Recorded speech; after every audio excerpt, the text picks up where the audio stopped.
नमस्कार दोस्तों, आपका स्वागत है कहानी संसार में, जहाँ हर कहानी में छुपी होती है एक सीख, एक अनुभव और जीवन को समझने का नया नज़रिया। आज हम सुनेंगे पंचतंत्र की एक बेहद रोचक और शिक्षाप्रद कहानी, सियार और ढोल। कभी कभी जो चीज़ें बाहर से बहुत डरावनी या बड़ी लगती हैं, वे अंदर से बिल्कुल खाली होती हैं। तो आइए जानते हैं इस मज़ेदार कहानी के जरिए एक गहरी सीख। कहानी शुरू करते हैं। एक बार एक जंगल के निकट दो राजाओं के बीच घोर युद्ध हुआ। एक जीता, दूसरा हारा। सेनाएं अपने नगरों को लौट गईं। बस सेना का एक ढोल पीछे रह गया। उस ढोल को बजा बजाकर सेना के साथ गए भाट व चारण रात को वीरता की कहानियां सुनाते थे। युद्ध के बाद एक दिन आंधी आई।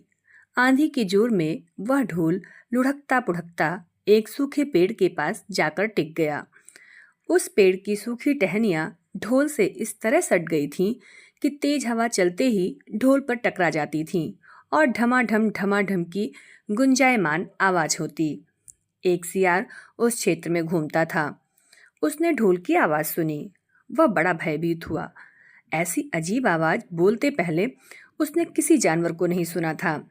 वह सोचने लगा कि यह कैसा जानवर है जो ऐसी जोरदार बोली बोलता है, ढमाढम।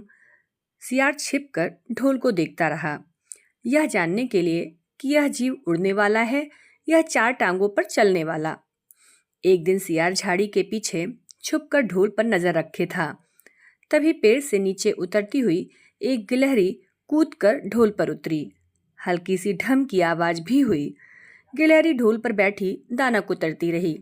सियार बड़बड़ाया, ओह, तो यह कोई हिंसक जीव नहीं है, मुझे भी डरना नहीं चाहिए।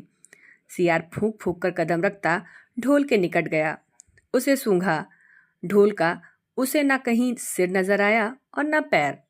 तभी हवा के झोंके से टहनियां ढोल से टकराईं। ढम की आवाज हुई और सियार उछलकर पीछे जा गिरा। अब समझ आया।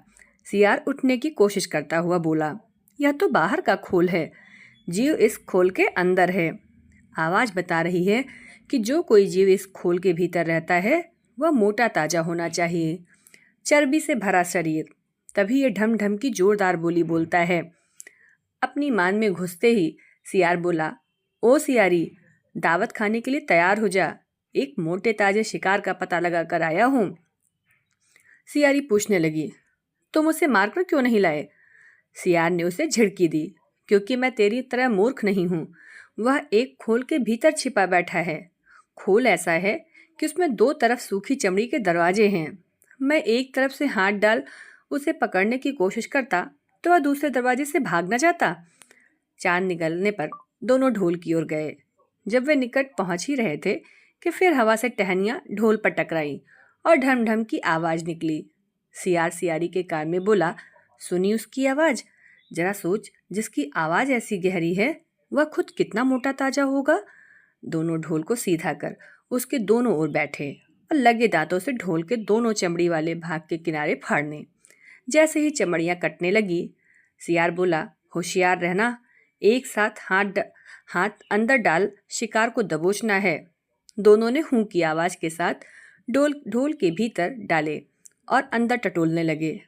अंदर कुछ नहीं था। एक दूसरे के हाथ ही पकड़ में आए।